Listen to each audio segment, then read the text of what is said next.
За нэгдүгээрт бол яагаад нууцаар энэ гэрээг байгуулваа гэдэг дээр л эхлээд анхаарах хэрэгтэй.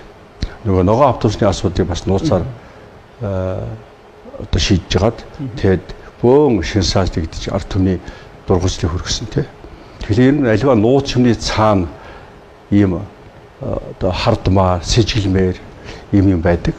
За энэ бол улс орны аюулгүй байдалтай холбоотой, батлан хамгаалах хүчин зүйлтэй холбоотой тийм одоо нарийн асуудал биш.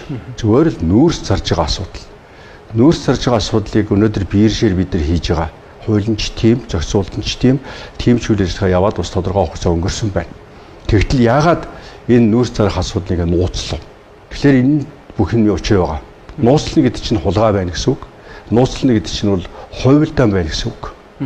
Хятадын нөхдүүдийн нэрийг ашиглаж монголчууд энийг хотлоогаасаа ард түмэнд тарих толгойг эргүүлж угаад лувир булхаагаа нуун дарагдуулах эсвэл лувир булхаа хийж байгаа юм биш үстэй гэсэн харалтыг төрүүлж байгаа. Өмнө нь ярина уу, сүүлд нь ярина уу, хулгааг бол хизээч гэсэн ярих л ёстой. Ажлаа өгөхөөс нь өмнө ярьж болдгүй юм. Эсвэл ажлаа өгснийхэн дараа ярьж болдгүй юм. Гэх зэрэгээр энэ хулгааг нуух гэж оролдох хэрэггүй. Хулгааг зөвтгөх гэж оролдох хэрэггүй. Хулгааг мэдчихэд нуун дарагдуулна чинь баг тэр гэмт хэрэгт оролцсон гэсэн үг шүү дээ. Тэр тойруу замаар эсвүүлгээр оролцсон гэсэн үг тийм биз? Тийм учраас би энэ гэмт хэрэгт оролцмооргүй байна. Энэ гэмт хэрэгийг бол илчлэмээр байна. За тэгээд ерөнхий сайд оюун эрдэнэ гэдэг хүн энийг огт мэдлгүй тэгээд нөгөө сайдууд нь мэдээ дэлгэр сайхан туваанаар мэдээд ингээд явцвал харамсалтай байна. Тэгвэл ажлаа мэддэггүй байсан байна. Ажлаа гүнзгий ордгүй байсан байх гэж. Мэдж байгаад энийг зөвшөөрсөн бол өөрөө энд оролцсон байх гэж. За ерөн засгийн газрын зарчим ямар байдг вэ гэвэл ерөнхий сайд л ерөөсөө ямар ч салбарт гарсан асуудалтай холбогдуулж одоо гавьяагийн нийтлэх юм уу эсвэл ялын үүрдэг. Тийм учраас би тэгж хэлээд байгаа. Оюун эрдэнэ засгийн газрын үед би оюун эрдэнэ гээгүү шүү дээ. Оюун эрдэнэ засгийн газрын үед бол ийм ухаал увэр гарсан байна гэж. Тэгээ тэр засгийн газар шинэ толгойчсон засгийн газар, оюун эрдэнэ толгойчсон засгийн газар тий. Дэлгэр сайхны тувааны толгойчсон засгийн газар биш. Тийм учраас бол оюун эрдэнэ засгийн газрын үед бол ийм ухаал увэр гарсан байна гэдэг нь би ард түмэндээ хэлсэн. Ард түмэн өнөөдөр ингэ сонирхож байна. Тийм учраас би энэ гэрээг бол бүр одоо сайн ард түмэн сонирхоод судлаад мэдээсэй гэж ингэж бодож байгаа юм. За дэлгэр сайхан сайд бол сайхан өгсөн ярилцлагандаа бол энэ хоёр дарга гэнүү, энэ хоёр гооч гэнүү, энэ хоёр ч гэнүү энэ тоонууд нарай жоохон өөр юм яриад байна гэж. Аргагүй шүү дээ. Би яаж мэдхий тэр үед чинь одоо ойлголцол ямар байсан бэ гэхээр бол 16 жилийн турш жил болгон 20 сая тонн нүүрсний гэрээ хийлээ. Энийг чинь зүгээр энгийн 16 жилийг жил болгон 20 саяар үржүүлэхээр 320 сая тонн болдго юм байгаа биз дээ. Тэгэхээр би 320 сая тонн нүүрс зарах гэж байгаа юм болов гэж бодоод энэ тухай тоо хэлсэн. Тэгтэл дэлгэр сайхан одоо намайг худлаа ярьсан юм шиг ойлгуулах гэж энэ тоон зөрж ийн гэж. Аргагүй шүү дээ. Бүх юм нууга хайцсан юм чи. Энэ гэрээгээ нууцсан юм чинь харин ч би одоо энэ тэндээс хүмүүсийн ярьжсэн зүйлээс ухан түнхэн байж ойлгож ирж энэ 329 сая тонн гаргаж ирлээ. Харин одоо аз улс сая дэлгэр сайхан маань өөрөө 245 сая тонн гэдгийг хэлжлээ. Тэгээ 250 сая тонн юм байна. За 320 саяас арай бага юм байна. Тэгэхдээ 250 сая тонн нүүрс заана гэдэг бол маш том хэмжээний нүүрсийг зарж ирэх гэсэн үг. Тэгээ миний одоо таамаглаж байгаагаар бол биржийн үнээр зарах байсан бол дунджаар одоо хамгийн багаар утад $75 1 тонн нүүрсийг шүү дээ. Гэтэл энийг бол 50 орчим тонн доллараар зарж ир гэж ойлгоод байгаа юм би. 1 тонн нүүрснээс $20 алдагдал хүлээж. 5-7 хоног энэ одоо хэлцэлд оролцуулгүйгээр бишээр зарж байгаа ажлыг хийж байгаа хүмүүсийг оролцуулгүйгээр туван дэлгэр сайхан хоёр очиж дураараа юм хийж байгаа. Би бас тэгээд энэ 16 жил гээд яагаад гарч яагаад 20 биш юм яагаад 10 жил биш юм гэсэн чинь дэлгэр сайхан өөрөө тэгж ярьж ирлээ. Тэгээд дэлгэр сайхан сайд бол 16 жил монголчууд хятадыг хулигцсан гэж. 16 жил хулигдсан учраас хуурсан мэхэлсэн учраас би тэр 16 жил хулигдсан хуурсныгаа одоо цайруулж гэх юм уу эсвэл ойлгоцож 16 жилийн турш энэ үсийг борлуулна гэж байгаа. Тэгвэл дараачийн ноцтой асуудал. За өөрөө хулигдсан худлаа хэлсэн хятадуудыг хуурсан гэдгийг хэлжлээ. Тэгвэл яг хэн хуурсан юм? Хизээ хуурсан юм? Юун дээр хуурсан юм? Тэр хуурсан гэдэг бичиг баримт байгаа мó? Жишээл одоо тэдэн тонн нүүрс нийлүүлнэ гэж хятадуудад гэрээ байгуулчаад тэрийгэ зөрчөөд тэгээд тэрийгэ нийлүүлээгүй юм. Өөрөөр хэлбэл одоо хэн энэ одоо хятадуудыг хулигдсан хуурсан ажил хийсэн. Дэлгэр сайхан өөрөө юм уу? Туван өөрөө юм уу? Эсвэл өөр албан тушаалт юм уу? Тэгээ ямар ч байсан энэ бол нууц гэрээ гэдэг чинь тэр нууц гэрийн дотор бол тэр хуурсан бэхэс юм байгаа байх. Тэгэхээр тэрийг нууж байгаа юм байна. Тэгвэл үнэнд нөгөө үхэрдлэг тэргээр явсан ч үнэн л бол туулаа гүйцэн хичээр үнэн гүйцэдэж өөртөө ийм одоо хулигдсан 16 жилийн турш хөр шайлаа хулигдсан хуурсан гэдгийг хэлжлээ шүү дээ. Тэгээд тэрийгээр тооцож 16 жилээ бодоод байгаа шиг байгаа юм. Тэгэхээр ингээд тоо бодоход бол ийм одоо тоонууд гарч иж байгаа юм. За 250 орчим сая тонн нүүрс борлуулах юм байна. 16 жилийн турш тий. Тэгэхээр нэг жилд 15.5 сая тонн нүүрс борлуулах юм байна. За тэгэхээр нэг жилд 15.5 сая тонн нүүрс борлуулах юм байна. Үнийн зөрөө зах зээлийн одоо биржийн үн энэ чинь жижиглэн худалдаа шүү дээ. Чи бөөний худалдаа биш. Жижиглэн худалдаа бол зах зээлийн биржийн үнээр л явах ёстой. Биржийн үнээр бол 75. Тэгтэл энэ бол одоо миний ойлгож байгаагаар бол 50 гаруй доллар. Тэгэхээр 1 тонноос 20 доллар алдаж байна. Тэгэхээр одоо 250 саяг сая болгоноос 20 долларыг алдахлаар 5.5 эсвэл 5 тэрбум доллар алдаж байна гэсэн үг. Гэхдээ ямар их баян орн болоод Монгол бас 5 тэрбум төгрөгөө зүгээр алдаж байгаа байхгүй ийм утгагүй гэрээ 5 тэрбум ямар баян улс борон болцоод бөөн өр ширнэ баригдсан мөртлөө яагаад ингэж 5 тэрбум долларыг алдчихад энийг худлаа юм яаж нуугаад тэгээд энийг илчлэх гэж оролцсон ийм буруу юм барьж анхааруулсан хүнийг хүлээж авахгүй сонсохгүй байгаад сүүлд нь одоо ажлаа өгснөхийн дараа энэний тухай ярьлаач гэх шиг эсвэл одоо тоо буруу яриад энэ шиг тэг би зөв тоогийн дадгар сайхан сайдын хэлсэн тоонд тулгуурлаж ярихад бол дор хаягаад энэ гэрээс 5 тэрбум доллар бид нар алдаж байна. Тэгтэл бид нар ямар ядуу байгаа вэ тий сургуулийн зардал эцэг эхүүдэд ямар хүн дээр тусч байгаа вэ? Жижиг дунд бизнес хийж байгаа хүмүүс ямар хэцүү байгаа вэ? Банкны зээл хэдэн хувийн хүүтэйгээр олдож байгаа вэ? Баялагын санд хэдэн төгрөг бид нар хоримтлуулна гэж бодоод одоо хүртэл хоримтлуулж чадахгүй байгаа вэ тий? Тэгэхээр энэ бол асар их том алдагдлаа. Ийм одоо байж болохгүй гэж би хэлж байгаа юм. За дээр нь бас нэг нюанстай юм бол би тэр 5 дахь охноос асуумаар байгаа юм. Зөвхөн хэлж чадах нь үгүй бас айгаад хэлүүлэхгүй юм болов. За нүүрс бол 5 дахь нүүрс бол 3 ангилж байгаа. Маш бүдүүлгээр 3 ангилна. Нэг нь цэвэр коксцсон нүүрс. Энэ бол хамгийн өндөр зүй. Энэ бол 100 доллароос доош буухгүй нэг тонн. Дангаар нь зарвал. За 3-ны 1 нүүрс гэж байгаа. Энэ бол коксцсон нүүрсээс арай жоохон бага, чулуун нүүрс, эрчим хүчний нүүрсээс арай жоохон дээр гэж байгаа. 3-ны 1 нүүрс гэж байгаа. За тэгээд чулуун нүүрс буюу эрчим хүчний нүүрс гэж байгаа. Ингээд 3 ангилж байгаа. Энэ 3 нийлээд 75 доллар 1 тонн гэж байгаа. Коксч нүүрсийн дангаар нь зарах юм бол 100 доллар хижээж буурахгүй. Би бол бодохдоо эдгээр ингэж ловер хийж байгаа юм чинь айгүй бол энэ 250 сая тонн нүүрснийхаа одоо ингээд энэ 3-ыг нийлүүл зарах юм бол одоо 30% байж болох юм тий. Тэгтэл айгүй бол кокч нүүрс хамгийн үнэтэй нүүрсээ 50%. Энэ одоо 250 125 сая нь айгүй бол одоо кокч нүүрс байгаа. Өөрөөр хэлбэл 100 гаруй долларын нүүрсээ өнөөдөр 50 доллар зарж байна. Өөрөөр хэлбэл 2.1 дахин илүү хохиролтойгоор Монгол улс бол ийм 8 хийсэн биз дээ. Тэгэхээр дэлгэр сайхан бол хувийн 8 хийхдээ сайн байж магадгүй. Туван бас хувийн 8 хийхдээ сайн байж магадгүй. Гэхдээ улсын өмнөөс 8 хийхдээ ингэж болохгүй. Тэгэхээр дэлгэр сайхан сайдын ярьж байгаа харахад бол хятадын зам тээврийн сайд яриад байгаа мó. Эсвэл Монгол улсын зам тээврийн сайд яриад байгаа мó гэдгийг би сайн ойлгосонгүй. Монгол улс хулигдсан л гин. Үнийн штэйл гин. 16 жил хулигдсан юм чинь одоо бид нар бол тэр төлбөрийг нөхөх ёстой штэйл гин. Тэгсэн мөртлөө хямдруулсан маягаар зарсан гэдгийг тойроо замаар хэлчихэд. Тэгээд эргээд одоо энийг явна штэ 25 км төмөр замыг тавина гэж. Тэгэхэд 5 толгой Монголын одоо тал энэ төр нүүрсийнхаа юуг одоо төлнө гэж. Тэгээ 800 гаруй тэрбум төгрөгийн компани шалгарлаа гэж. Тэрийг одоо өөрөө доллараар шилжүүлээд хэлчихлээ 235 сая доллар гэж. 25 км-ээр 235 сая доллараар тавина гэдэг чинь дунджаар 1 км-ийг 10 сая доллар тавьж байгаа байхгүй юу? Тэнд чинь тэгэхээр нөгөө түнэл цоолох юм байна уу? Тэ? Газар доогуур явуулах юм байна уу? Агаараа нисэх юм байна уу? Байхгүй. Хавтгай тал дээр.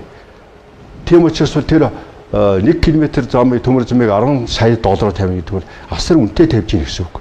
Яагаад энэ дотор бас ийм болохоо вэ? Тэгэхээр одоо нэгдүгээрт энэ гэрээ өөрөө тэр 75 50 гэдэг 22 долларын зөрөө гэдгээрээ нэг л өөр байна. Хоёрдугаарт бол тэр борлуулахаа шийдсэн нүүрслийнх нь бүтсэн коогч нүүрс буюу хамгийн үнэтэй нүүрс нь дамгаалсан байна бүгдээр 2 булхаа байна. Гуравдугаарт бол тэр одоо төмөр замыг тавихтаа ягаад 1 км-ээр 10 сая доллар тавьчих юм. 3 дахь булхаа байна. 4 дахь булхаа тэр төмөр замыг хэн гэж зөрүүлчих вэ?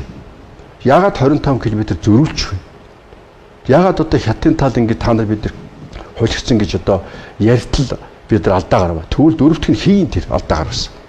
Яг одоо хэн нь алдаа гаргасан? Тэрийг одоо дэлгэр сайхан сайдаас асуух хэрэгтэй. 5 дугаарт бол одоо энэ тэрийг ягаад нууцаар хийв? Тэ? Ягаад нууцаар? Ягаад энэ ард түмний одоо баялаг гэж бид нар яриад байгаа вэ? Үндсэн хуулийнхаа одоо зүй залтыг өөрчлөлт энэ бол ард түмний дундын өмч, нийтийн өмч гэж ингэж хэлчихэд тэг ягаад ард түмнийхаа баялагийг борлуулахаа нуугаад байгаа юм бэ? Энэ чи цэргийн одоо танк, машин цаашаа наашаа хөдлөх асуудал биш шүү дээ. Ийм одоо аюулгүй байдалтай холбоотой, батлан амгалтай холбоотой асуудал биш. Зүгээр л нүүрс зарах асуудал яагаад нуугаад байгаа. Тэгэхээр энэ нууцын цаана бол маш том лувир булхаа байна. Тэгээд 250 сая тонн бол маш том нүүрс, маш хэмжээний нүүрс. Тэгэхээр энэ бол лувир булхаа оюутны засгийн гаргах газрын хийсэн хамгийн том алдаануудын нэг гэж хэлэхээс байхгүй шүү дээ. За хоёрдугаарт яагаад хятадын талын хохирсныг яриад байгаа. Тэгвэл тэр Монголын албан тушаалтууд муу ажилласан юм бол Монголын тал бас хохирсон биш шүү дээ. Сая Туван сайд түрүүн хэлж ийн лээ.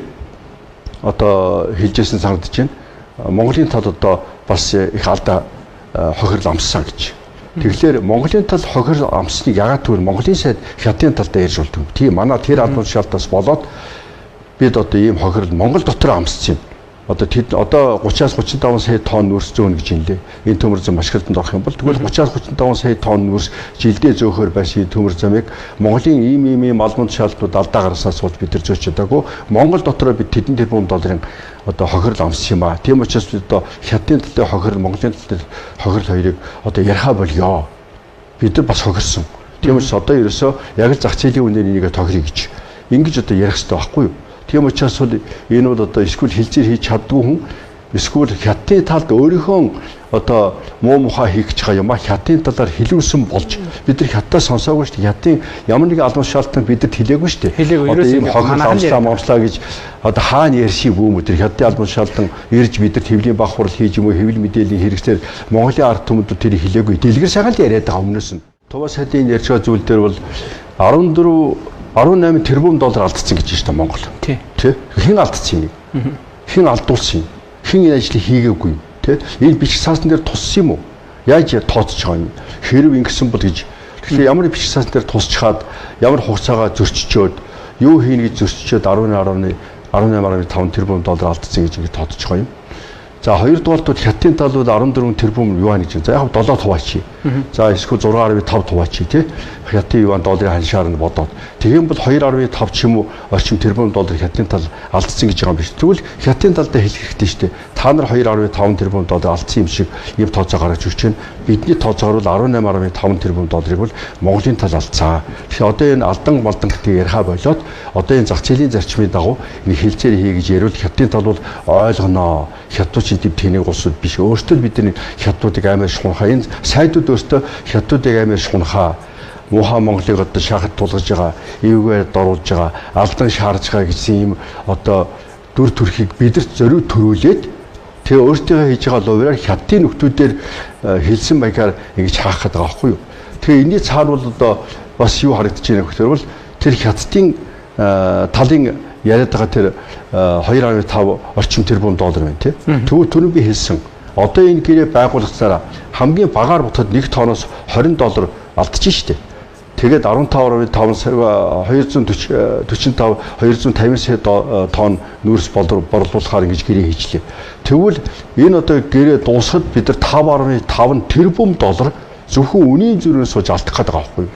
Тэгэхээр 2.5 биш 100 бол бүр хятадын талын 2.5 тэрбум долларын алдагдлыг бид бүр 2 дахин илүү нөгөж өгч штэ тий. Тэгсэн мөртлөө өөрийнхөө талын 18.5 тэрбум доллартай холбоотой за тэрийг эдийн засгийн хувьд өгөж чадахгүй өнгөрсөн гэж бодох юм бол тэгвэл хүнтэй хариулт тооцох хэрэгтэй штэ. Хин гэж хүн одоо энийг ингэж нураагаад одоо энэ дэлгэр сайхан өөрөө юм уу эсвэл өөр хүн юм эсвэл туваа өөр юм эсвэл өөр хүн юм уу энэ хоёр яагаад ингэж яаран даран очиж хятадын талд бол хятадын талын хүмүүсийн аманд өөрсдийнхөө үгийг ингэж хийж ийм хачин ашиггүй гэрээ хийгээд байгаа юм бэ гэдгийг бид нар сайн одоо мэдэх хэрэгтэй. Тэгээд бол энэ гэрийг нээлттэй болгох хэрэгтэй. Энэ бол улс орны аюулгүй байдалтай холбоотой ямар ч асуудал байхгүй учраас бол энэ нээлттэй болгох хэрэгтэй. Их хуралдаа эдгээр оруулаад тэгээд нууцын горимоор хилцүүлээд тэгээд ийм нарийн ширийн мэдээлэл өгөөгүй юм шиг их хурал ингэ шүүдэд. Зүгээр л ерөөсөөр эрх холгох тухай асуудыг шийдэж өгөөч гэл тэгэл туваа дэлгэр сайхан нарт бол их сургуулсан. Яг бол манан байсан учраас тэр үед бол арьс зам ч юм асуугаагүй, ардын нам ч юм асуугаагүй. Тэгээд одоо дэлгэр сайхан туваа хоёр тоо бол сайнаар утгад итгэсэн бах. Энэ одоо Монголд ашиггүй гэрээ хийхгүй байх гэж бодсон бах. А үнэ хэрэг дээр энэ хоёрын ловер болохыг ингэж одоо хариуцлагагүй хандаж тэгээд тоогийн нэмсэн л гэдэг 126 болсон л гэдэг их хурал тий. Их хурал одоо их олон намууд орж ирээд илүү их асуудыг нарийн нямба ярьдаг болсон л гэдэг. Илүү хариуцлагатай болсон л гэдэг. Ерөөсөө энэ дээр батлагдаагүй. Их хурлууд ерөөсөө манангийн гар хөл болж л энэ дээр ашиглагдсан. Харамсалтай. За ингээд дэлгэр сайхан сайдын хэлдгээр 245 сая тонн, 250 сая тонн зарах юм байна. Биржийн үнээр хамгийн муугар 75 байгаа. Одоо харин өсөж байгаа шүү дээ. 100 болж магадгүй, 120 болж магадгүй тий. Одоо энэ нүрсийг яг 250 сая тонныг 16 жилийн турш ингэ зарах юм бол за тэгээд 50 орчим доллараар зарах юм бол тий. Одоо 820 сая доллар жил болгон төсөвд орж ирэх юм байна. Баялагын санд биш шүү. Хөшөрлөл төсвөр. Тийм, хоригдлол бий болгох чадахгүй гэсэн үг. Ингээд нөгөө төсвийнхаа цорхойг нөхөөд л алдагдлаа нөхөөл тэгэл одоо янз янзын шахаанд ороод ч юм уу эсвэл шаардлагыг нийцүүлээд тэгээд 820 сая доллар жил болгон идэл дуусна. А нийт одоо ингээд дүнгээр наваад өцөх юм бол тий одоо 820 сая долларыг жил болгон 16 жилийн турш ингэж одоо оруулж ирлээ гэж бодох юм. Нийт 13 тэрбум доллар байгаа юм. 13 тэрбум долларын л одоо гэрээ байсан биз дээ. Тэгтэл энийг бол одоо 75-аар ботсон бол тий 20 одоо долларыг нэмж ботсон бол 13 маань өөрөө 18.5 ч юм уу бараг 19 тэрбум доллар болох байсан байна. Тэгвэл 13 тэрбум доллар авахаар дунджаар тэгээд 16 жилийн дараа баялагын санд юу ч хуримтлуулахгүй.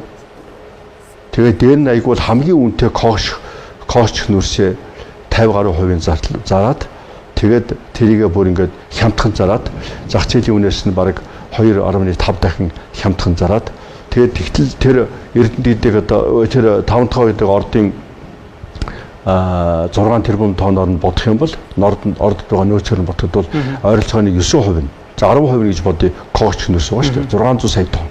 600 сая тонныхоо 130 сая нь зөвхөн энийг гэрээгээр ингээд хямдруулах сүнээр явуулчих байгаа байхгүй. Тэгэхээр хятадуудыг одоо энд муулж хятадууд их муухай юм залтай юм шигээр одоо дэлгэр сайхан сайдын яри ингээд тойроо замаар ойлгох юм бол хятадууд одоо юм муухай шахалт үзүүлээд байгаа. Хятадууд юм муухай байгаа гэсэн маяг юм ярих гэдэг шүү дээ. Үгүй. Хятадууд бол харин ч одоо зарчимтай хандах гэж оролдоно. Би бол хятадуудыг одоо тийм муухай залтай нэг алдан малдан тооцоол эдрийг эвгүй байдалд оруулаад Монголын засгийн эвгүй байдалд оруулаад тэгэл одоо нэг одоо хямдхан гэрээ хийв. Мэдээж хэрэг худалдаа авч хямдхан гэрээ хийх л бодно. Борлуулалт шир үнэтэй гэрэл юм зарахыг бодно шүү дээ. Энэ бол тэгэл хилцээрийн ширийн ардл шийдэх ёстой асуудал. Дундуур нь дэлгэр сайхан дахиж ороод өмнөөс нь яриад. Тий, өмнөөс нь яриад дундуур нь туваан дахиж ороод тэр хийж байгаа ажлаа хийж байгаа хүмүүсийн урдуур орж ингэж зориудыг хямдруулаад тэгээ өөрсдийнхөө ч юм эсвэл өөр хүний хийсэн ловер булхаага энэ одоо алдагдсан боломжийг одоо нөгч байгаа нэртэйгээр ловер булхаага хаах болохгүй. Тэгэхээр мэрэгжлийн хүмүүс зах зээлийн одоо зарчмаар л зарах хэрэгтэй. Энэ бол жижиглингийн худалдаа. Тийм учраас бол жижиглингийн худалдаа зах зээлийн зарчмаараа явах ёстой. Жилдээ зах зээлийн харилцаа одоо ямар бирж дээр хэд байна вэ? Тэрний дундчилсан одоо үнээр нь борлуулаад 75%-аар 75-аар 100 бол 100-аар нь 120 бол 120-аар нь 180 бол 180-аар нь эсвэл одоо кош нөрс нь тэдээр нөгөө 3-1-ийн тэдээр одоо чулуун нөрс нь тэдээр гэдэг ч юм уу ингэж одоо зарах хэрэгтэй. Тийм учраас бол энэ бол маш том ловер, маш том болохоо энийг бол одоо манай ерөнхий сайд шинэ ерөнхий сайд бол одоо урд нь хийсэн алдаануудыг засах гэж их зүтгэж явах шиг байна. Бас л одоо нэг асуудал гарч ирлээ. Одоо энийг засахын төлөө ажилласаа гэж би одоо реалн дуудаж байна. Ажилласаа энэ одоо хариуцлагагүй энэ урд өмнө хийсэн хүмүүсийн алдааг ингэж энэ засгийн газар бити үүрээсээ бити халахлаасаа тий одоо ямар матросоо гэдэг цэрэг биш дээ тий одоо цээжээрээ энэ одоо буруу муу мухай хийх юмыг одоо хамгаалж өөрөө ингэж улс төрийн хувьд бол хохирол амсч болохгүй шүү дээ. Тийм учраас бол одоо энэ алдааг засч иж энэ засгийн газар бол цаашаа хөгжих ёстой. Энэ алдааг ингээд хаах юм бол өөрт одоо үүрсэн маш том хүнд ачаа болно. Би сая хэллээ шүү дээ. Одоо хэд хэдэн тоогоор батлаж эн чинь том лойвер гэдэг. Тэгэхээр бид нар одоо энэ Монгол улсын засгийн газар одоо хятадын сайдтай болцсон байна шүү дээ. Тэ дэлгэр сайхан гэж хятадын сайд байна. Хятадын сайд шиг яриад байгаа байхгүй юу? Тэгвэл манай Монголын сайд шиг ярьдаг хятад сайд хятадын засгийн газар дотор байгаасаа ингэж ярьдаг хүн Монголын одоо төлөө ярьдаг. Энэ 18.1 тэрбум 5 тэрбум долларыг бол Монголын тал алдсан шүү. Тэрийг бид нар хүртэл бодож энэ монголчуудтайгаа айтаахан гэрээ хийх ёстой шүү гэж яг дэлгэр сайхан сайд өнөөдөр хятадын талыг өмгөөж ярьж байгаатай адилхан Монголын талыг өмгөөлдөг сайд хятадын засгийн газар байгаасаа л гэж би бодоод залбираа сууж байна.